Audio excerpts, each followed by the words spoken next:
This episode of Around the Oval is brought to you by Todd Pennington with Revolution Mortgage.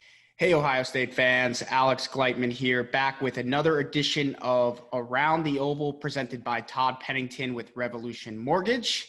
We are thankful today to have NFL draft expert Dane Brugler of The Athletic on with us for this week's edition of Around the Oval. Dane, thanks for joining the show. How are you and your family doing? Doing well, Alex. I was about to say it's a good thing it's football season. We can get back into some normalcy, but I know unfortunately for the Big Ten and Ohio State fans, it's not that simple. It's a little complicated, but all in all, I think we're doing okay, all things considered. So hopefully, same with you and your family. Yeah, absolutely. It's been a crazy year. It seems like every day is bringing us something new. So I'm glad to hear you're doing well, and we'll get in a minute to talking about your job in this crazy year of college football and what the NFL is going to look like and things like that in the draft. But before we do that, people always ask me, I cover recruiting primarily, but they always say, like, how did you get into covering Ohio State? How did you get into recruiting? I mean, obviously covering football is a passion for a lot of people, but specifically like the draft, getting into that. I mean, I was always a big fan of the draft. I, got made fun of by my friends for watching all 7 rounds and things like that. But they're like, what do you care when they draft in the 7th round? And I was like, well, I mean, listen, Tom Brady was a 6th round pick, right? So, I just would love to hear a little bit about how you got into this and kind of your journey to get to where you are now. Well, I'm a Northeast Ohio guy. And so when the Browns came back in 99, I was, 12, 13 years old around there. And I was so fascinated. And I was already a college football fan, NFL fan. But when they came back, that really triggered something with the draft. And, why Tim Couch over Ricky Williams or McNabb or the other guys, Akili Smith in that draft. And it was just so fascinating to me. What made a good college player a great NFL player or maybe not a great prospect? And so I was fascinated by it. And before I knew it, this overzealous hobby and interest became something I was like, you know what? I love this so much that I don't want to do anything else for the rest of my life. And so, it's the trick is then, okay, figuring out how do I make this a career? And, I don't come from a coaching family. I don't have many connections. So it just, in my mind, I put myself in as many positions to learn and try to get my foot in the door. And so I went to Mount Union and I worked for the football program, and Pierre Garcon and I were seniors together. So we had scouts coming in each week to Alliance, and it was part of my job to take them around, give them whatever they needed, things like that. And that's what it was able to give me, start that network of learning how to scout, just having that network of scouts and buddies around the league. And so from there, it just grew. And I started doing my own draft guide, and, a lot of scouts along the way have taken me under their wing and taught me a lot of things that are invaluable for this profession. So, I always wanted to scout for a team. And, there have been times where I interviewed for a job and I got it, but I didn't feel like the timing was right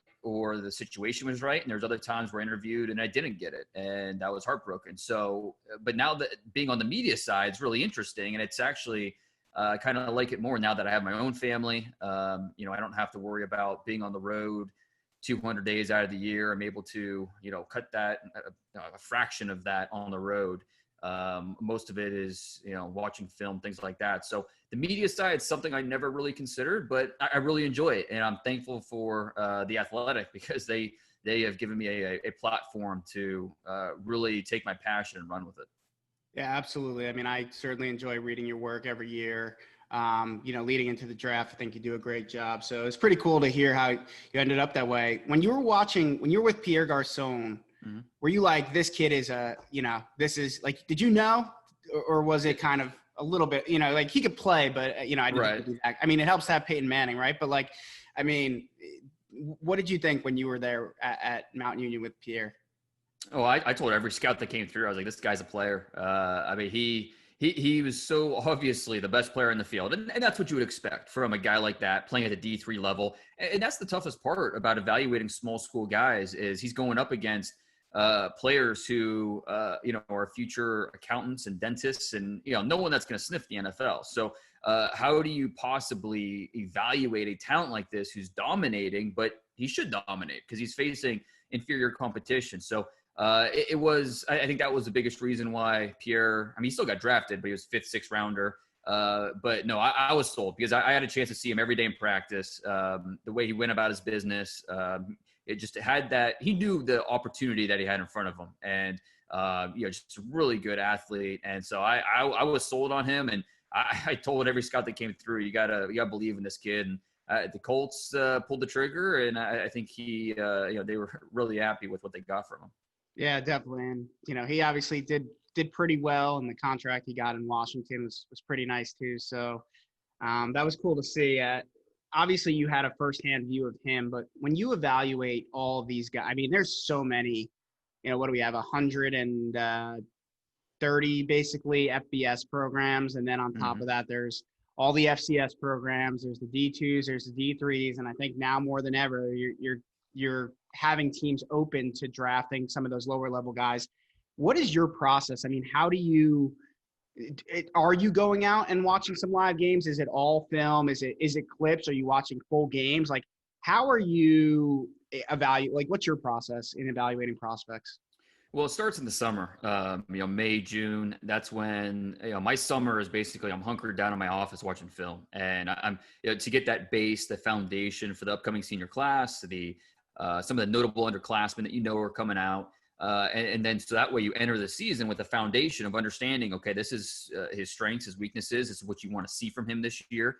And then you attack the season. And before it was broadcast games and clips. And then I started getting my hands on the all 22 and the tape. And I realized that there's no other way to do this job. It's like you're watching a completely different game when you're watching the tape, especially, you're watching an offensive lineman, you need the end zone view.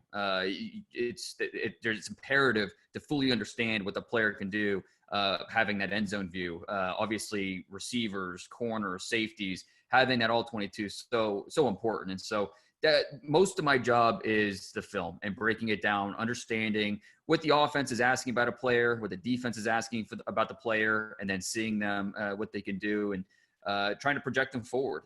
It's during the season, I have to wait until I get the tape. It's usually weeks, sometimes months before, and because I'm at the mercy of my buddies around the league who send me the stuff. So, just whenever the tape comes in, I'm extremely grateful and sit down and study it. And then I do go on the road somewhat in the fall, and then in the spring, the All-Star circuit's big, obviously, the Senior Bowl, Shrine Game, things like that. That's what helped Pierre get drafted. He went to the Texas First the Nation Bowl back when that was a thing, and he had a punt return for a touchdown. So without that game, who knows if he gets drafted. The combine, obviously, then the pro day and workout circuit. So scouting is a 365-day job, and I think one of the benefits of what I do is I don't work for a specific team. So, there are some teams who they'll look at a player and they know immediately he's not for them, just scheme wise, culture wise, whatever. And I don't have to worry about that. I get to evaluate all these guys. I'm not an area scout where I'm worried about one area. I get to scout all these guys nationwide. And on, one side, I really enjoy that. On the other, it's a ton of work. Obviously, we're talking about thousands and thousands of players. And I think the toughest part about my job, any evaluator's job, is to understand, okay, when's enough? I watched 4 or 5 tapes on a guy.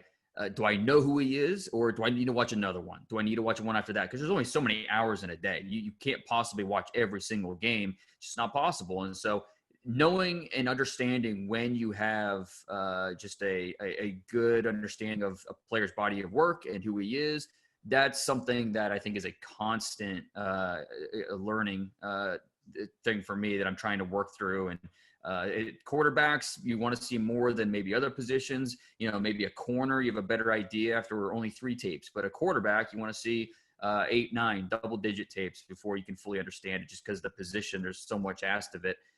So it's we could sit here for hours and talk about it. It's a really interesting process and something that I really enjoy doing. Yeah, that's really cool to hear. I'm honestly feeling overwhelmed thinking about everything that you need to do. So very impressive. This year, though, I imagine is a little bit different. There was no spring ball. So you're not getting a glimpse of some of those guys.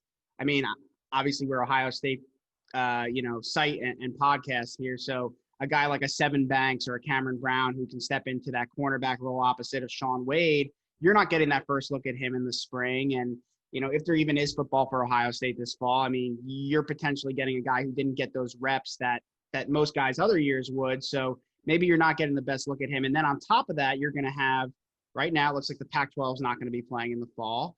As we record this, it could certainly change by the time I publish it. Ohio State. Hopefully. Hopefully it does. Ohio State is at least not playing. I mean, right now the plan is for a winter or spring season, but they're talking about maybe at best mid-October or potentially a post-Thanksgiving start, which I think would cause a lot of guys to potentially opt out if they can't play for a national title. We just saw Wyatt Davis walk out. So, there's a lot going on. There's going to be games postponed. There's less games. It's conference only. How is that impacting your job? Yeah, obviously it's, we're all adjusting. And I'm just, at this point, I'm just thankful there's football on my screen. And, I watched every single second of UAB in Miami last night, just because it's college football. And I'm not going to miss a chance. I think we appreciate it maybe a little bit more, after maybe not having the thought of not having a season. And I certainly hope we see Ohio State this fall. They're too good of a team just to not be part of this season. And my biggest takeaway is maybe not necessarily about me and my process, but I feel for the players. Guys like Baron Browning, Thayer Munford, guys that need this season. Now, I know that everyone's granted an extra year of eligibility. They can come back for a 2021 season if they so choose. But, this was supposed to be Baron Browning's breakout year with Malik Harrison off to the NFL. This is going to be and scouts were excited to see him. He's got some second and third round grades around the league just because they know what type of athlete he is. They see his length. They see his projectable body.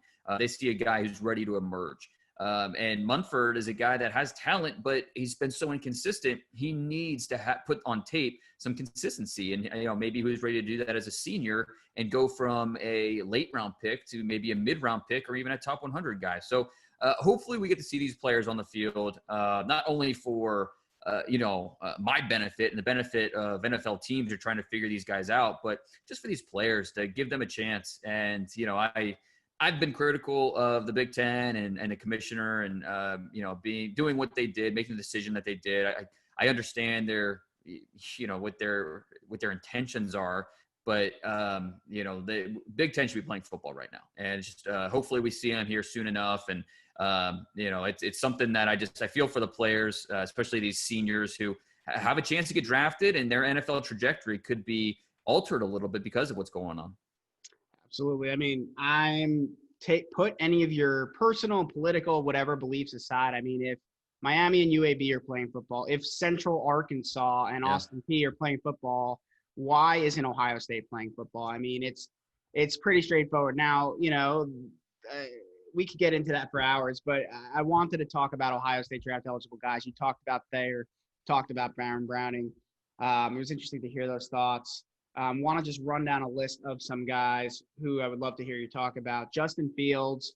I mean, to me, he's a guy who seems like a pretty big top, a pretty safe lock for at least to be QB2, but maybe not. I mean, if someone has a strong year like Joe Burrow did last year, and, Justin Fields isn't playing football and someone else is, I mean, who knows? But I think he had some flaws last year. I was excited to see him on the field this year, maybe, how he progressed in year 2 as a full-time starter, but would love to hear your thoughts on Justin Fields and his draft prospects for next year. Cause I think it's pretty much all but done that he's going to go to the league.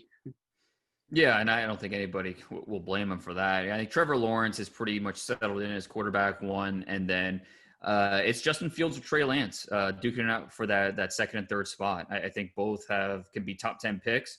It was funny when I was watching Justin Fields and his tape over the summer, I was actually more impressed with Ryan Day than it was Justin Fields. It's not to take anything away from Justin Fields. I was just so blown away by Coach Day and his the scheme, the play calling, the way he understood exactly how to attack the defense. And Justin Fields was a perfect point guard for that offense. And that says a lot about Fields, considering he was a transfer in, and he only had so much time to digest the playbook, understand and develop that chemistry with his teammates. And, there's no question he had talent around him with J.K. Dobbins, some of the guys up front on the offensive line, a veteran wide receiver depth chart. But I give Fields a lot of credit because you see that confidence, you see that composure. He whenever he's out there, he's always under control. He's got that cool demeanor about him. And that's something that you need at the next level or any level playing quarterback. Well-built frame, stands tall in the pocket, has all the arm strength you need. I don't think I wouldn't call accuracy his strength. I wouldn't call it his weakness either. It's an area that's developing and getting better. Same thing with his field vision. There's a lot of Dak Prescott to what Justin Fields is doing. Dak Prescott was a player that went in the 4th round, and he's gotten better and better every single year since he entered the league. And I think we could see the same thing with Justin Fields. Now, Justin Fields is probably going to go in the 1st round, and he should. But I think he's a player that will continue to progress and get better and better. Part of it is just the natural talent. Part of it's the intangibles. So I'm a big fan of Justin Fields. He's not necessarily as polished as some of these quarterbacks, and there's a little bit of a inherent, there's some inherent concern there because there's some things you just haven't seen from him because he's only played 1 year of college football up to this point. I played a little bit at Georgia as a freshman, but he's only been the guy for 1 year. So there's still some things you want to see from him. And so it's just, hopefully we get to see him on the field here sooner rather than later. Absolutely. And his backfield mate this year, at least one of them, is going to be Trey Sermon, grad transfer from Oklahoma. Now, Trey is going to be in an interesting spot because he's a guy obviously coming off an injury. He was a starting tailback for the Sooners. I thought he had a pretty good career down there. Depth chart kind of pushed him to a better situation and opportunity for him. But he's a guy who could actually benefit from that extra year of eligibility that the NCAA is giving these guys. Maybe he does decide to stick around, but he could also decide to either play whatever season there is or just forego it and take a shot at the NFL. Would love to hear your thoughts on, number one, Trey Sermon as a player, but number two, do you think he's a guy who should stick around for that extra year no matter what? Yeah, and you feel for Sermon. On Saturday, Oklahoma is going to be playing football, and he's going to have to watch and see his former teammates out there, and he doesn't know what the next few months for him are going to look like. So that's just a tough situation for him. He's one of the top 5 senior backs in the nation. I think he's one of the best screen running backs we've seen in a while, and that's his vision, his quickness, his power. It shows the best when he's able to get the ball in space like that and just pick his way through the defense. There's some things I don't like about him. He runs a little too tall. Sometimes his tempo is off. But you see a guy with fluid, hard cuts. He got some physicalness to him. And he's not afraid to block. He'll set his feet in pass pro, take on blitzers. He's a physical chipper as well. But you see a guy with vision. And so it's hard to say, whether or not he should go back to school. It's debatable, especially at running back. A position that the shelf life is only so much, and so Trey Sermon's going to be 22 at draft time. Is it worth him going back to school? I don't know. It's such an individual decision. I think if he comes out, I think he's going to be somewhere between the 3rd and 5th rounds, and he still be. And if he goes back for a senior year or for the 2021 season, is he really going to help himself that much? I don't know. I'd love to see him back on the field. I'm just not sold that it's necessarily in his best interest. That makes sense. Let's go to wide out. Chris Olave Jr. Obviously has had 2 pretty good years as a freshman and sophomore. He shows up in big games. He kind of became Fields' go-to guy last year, and he was pretty good with Dwayne Haskins as well the year before. I think he's going to go pro. I mean, we'll see, but I don't see him as a first-round pick. I'm no expert. I think he might be a second-round guy, but would love to hear your thoughts on Chris Olave. Yeah, and I mean, you hit on it. The way he shows up in big games is really what stands out the most. His ability to win at the line of scrimmage, his releases, his routes, just a swift strider, and that he's able to maintain separation because of that. Sometimes he'll rely on his body too much to finish catches, but this is a guy that when you throw him the football, it's not going to hit the ground. He's got one of the best catch rates in college football. So I think you're right. He's not going to I don't think he's going to test off the charts. His body type is average by NFL standards. So because of that, I think there's a good chance he's going to be a day 2 pick. But if I'm an NFL team, I'm loving that. If I'm able to get Chris Olave the value in, say, the mid-second round, I'll take that all day. Yeah, I almost saw him as like a little bit of a at least more productive earlier in his career version of Terry McLaurin to some extent. And you see what Terry's doing in the NFL. And so I hope we get to see Chris Olave at least play one more year for Ohio State, because I think I'd love to see him take it to the next level. Yeah, and you were right about Fields. That Fields Olave connection was they had something brewing there, something you thought going into this year that could be something special. And just really unfortunate that I don't know if we're going to see it or not. Hopefully we do. We talk about a guy who just decided to opt out for the 2020 season, offensive lineman Wyatt Davis, a guard. A lot of people have him as a first-round pick. Maybe some consider him, besides Penei Sewell at Oregon, as the best offensive lineman in college football. I don't know about that, but I would love to hear your thoughts on Wyatt Davis and where he'll be going in next year's draft. Yeah, he's. I released my top 50 board a couple weeks ago, and he was number 19 overall. So a player that I really like, top interior offensive lineman on my board. He's just. I don't know that there's an elite trait to him. I don't know that he has anything that's exceptional, but he's above average all the way around. His stopping power, his quickness, the way he can gain body position, his power. And then I think the most impressive thing I saw was just the way he could process, the way he sees the entire field, and he's able to tie up defenders. He understands where the pressures are coming from. So they're just very smart, astute lineman. And those are the type of guys that offensive line coaches in the NFL, they're going to bang the table for, because they know that they're not going to hurt him when he's out there. He might, I don't know that he's going to make 10 Pro Bowls, but he's going to be a solid starter for a long time. And you take those guys in the first round. So Wyatt Davis, I think is, can't blame him for going now. He's got a chance to be a first round pick. And I think at this time next year, he'll be in an NFL starting lineup. Yeah, I agree. I mean, I think to your point, I see him as a guy who's a 10-plus year starter on the offensive line in the NFL. And if that comes true, he's going to make a lot of money. So hopefully that's the case for Wyatt. The guy next to him, before we move over to defense, Josh Meyers, started his first year at center last year. What do you think about Josh? Yeah, and he's really interesting because when I was working through the center position, there were two guys that stood out to me as kind of the top two among this class if they end up declaring, and that's Creed Humphrey at Oklahoma and then Josh Meyers for the Buckeyes. And I was asking my buddies around the league, like, who do you prefer? And I think I asked like 6 guys, and it came back 3-3. So 2 guys that are, it's kind of split who they liked more. But Meyers is being talked about as a possible, top 60 pick, a guy that can go in the second round. And he's another guy that's just solid. He enters the starting lineup last year, and you could see him get better and better every single game with the way that his understanding of the offensive line, the communication got better. There are some things he needs to clean up. That's why I really wanted to see him this year. He tends to get a little top heavy, fall off his blocks, but this is another guy that doesn't have necessarily that fatal flaw to his game where you worry about and say, well, that's not going to translate. He's going to have to mask this. He has all the tools to be an NFL starting center. So I think he's going to have a tough decision to make here, regardless if Ohio State plays this year or not. Yeah, and to your point of him getting better and better, so I don't know if you know, but in high school he was a tackle in a wing T offense.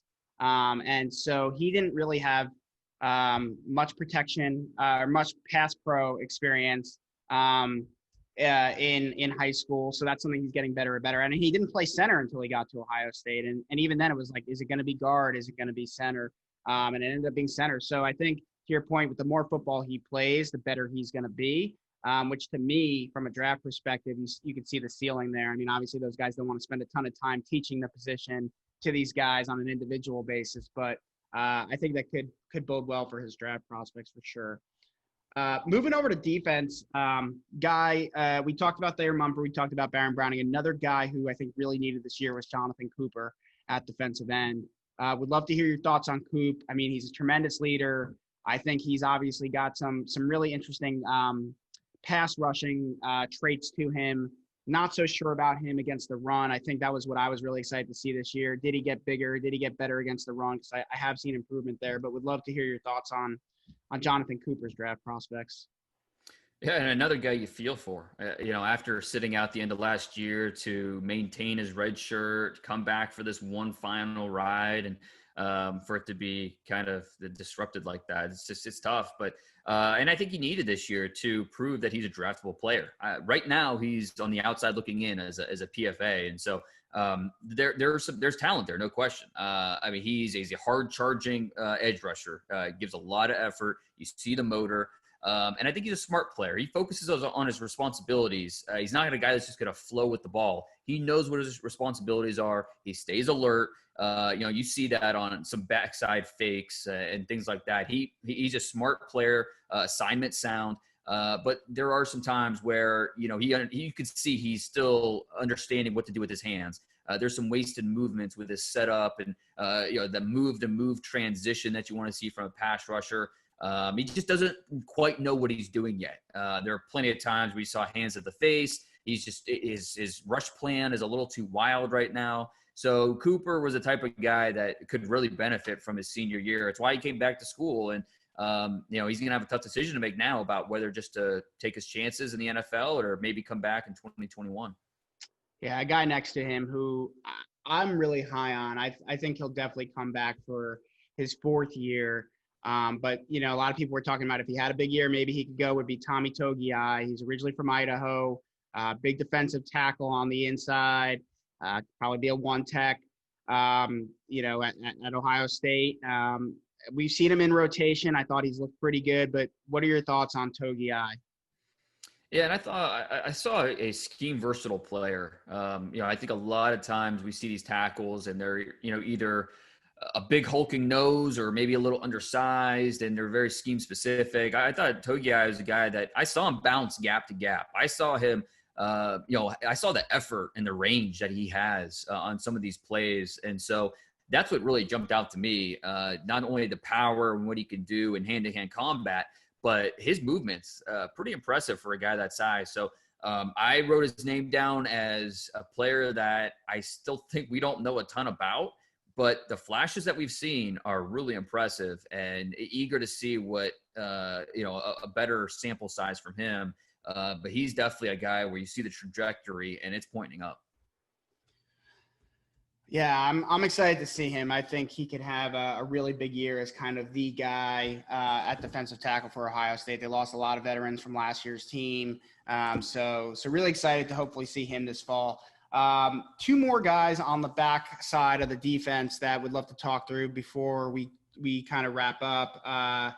Pete Werner, linebacker, does a lot in coverage for Ohio State. They almost use him as like a hybrid safety linebacker to some extent, which is obviously pretty big in the NFL today with how much of a passing league it's become. What are your thoughts on Pete Werner?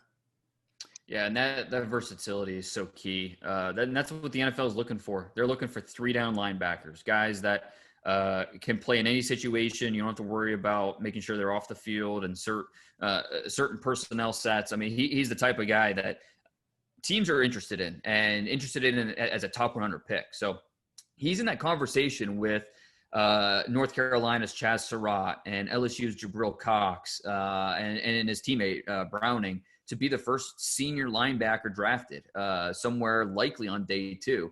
And not only can he drop and place in coverage, but you see a physical player. He can match up. He'll use his hands to work off blocks. He can redirect, chase down runners from behind. He does a nice job with outside leverage, so he can stay low, make tackles.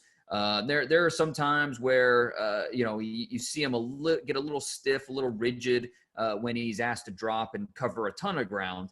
But he's a smart player, and he finds his landmarks, he hits them, and he makes the quarterback think a little bit more. So the versatility that he brings is such a valuable part of the Ohio State defense. It really gives them some some freedom to do some certain things, but also that's something the scouts are taking notice of because having that 3-down ability, the any down ability is something that they're looking for at the linebacker position.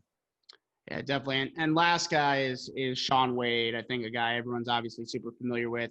A lot of people are like, oh, he must be killing himself having not gone into last year's draft. But to me, I know he wanted to, play on the outside and show he could do that. But to me, I think it was still a smart decision, even if Ohio State doesn't play this year. Yes, it was a year of not making money, but to me, I don't know, maybe you're the draft expert. You tell us. I still think Shawn Wade is regarded as the top or one of the top corners in this draft, and it's a lot less competitive. I mean, he obviously had Okudah and some of the other guys last year that he'd have to be contending with.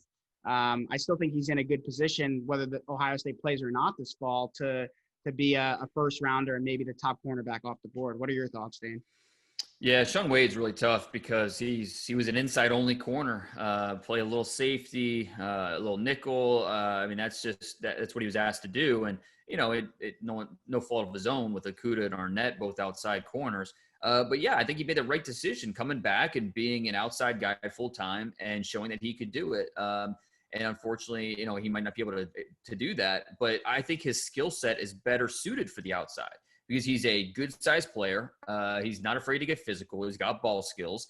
And normally as an inside player, you want to see more of a sudden athlete who can stay with some of the slot receivers that you're going to see in the NFL and all the space that you have to cover. So I think his skill set is better suited as an outside corner. It's just we don't have the sample size of him outside. And I think he's something that could help him is he's already graduated. So if he does decide to go now, which I think he will be eligible for the Senior Bowl. And if he goes down to Mobile and has a good week as an outside corner down there, that's only going to help him. So, there's like a lot of players, there's going to be some missing parts of his evaluation, and it's going to be up to scouts to kind of connect the dots and figure out exactly, who he is. But, I think Shawn Wade, he's not a consensus first rounder. Just talking to scouts around the league, some have him as a day 2 pick.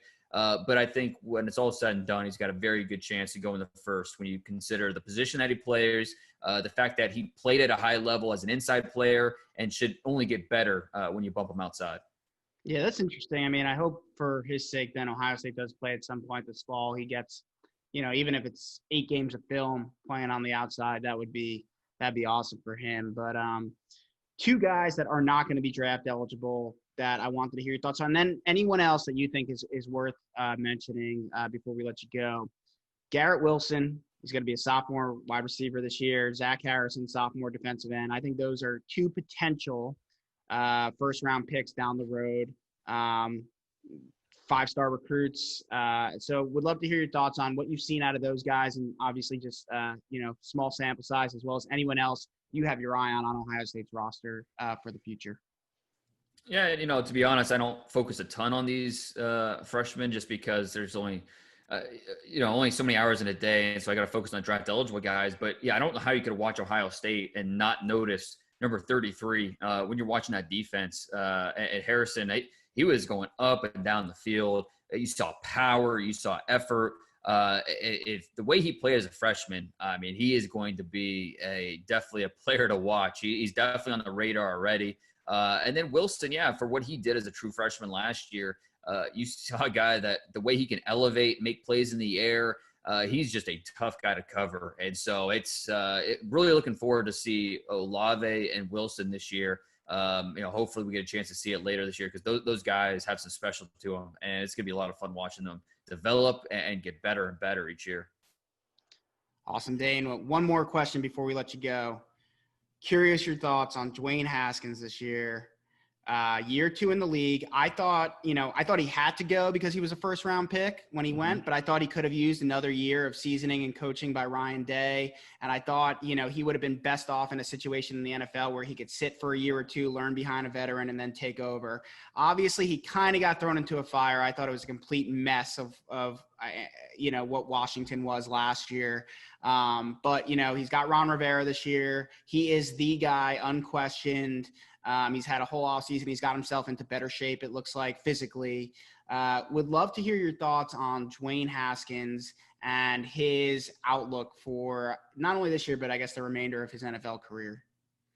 Yeah, well, I think you're right about just the situation that he went to. I mean, we don't talk enough about just the where you land matters so much as a quarterback, because we don't talk enough about how quarterbacks a lot of times are products of their environment, and that obviously there are special players that can supersede that, but for the most part, especially as a young player, you the coaching that you receive, the talent around you, that is going to matter. That's going to affect how you develop. And, he just had a tough time grasping the playbook last year. That was the biggest concern I heard coming out of Washington. And obviously because the head coach didn't want him.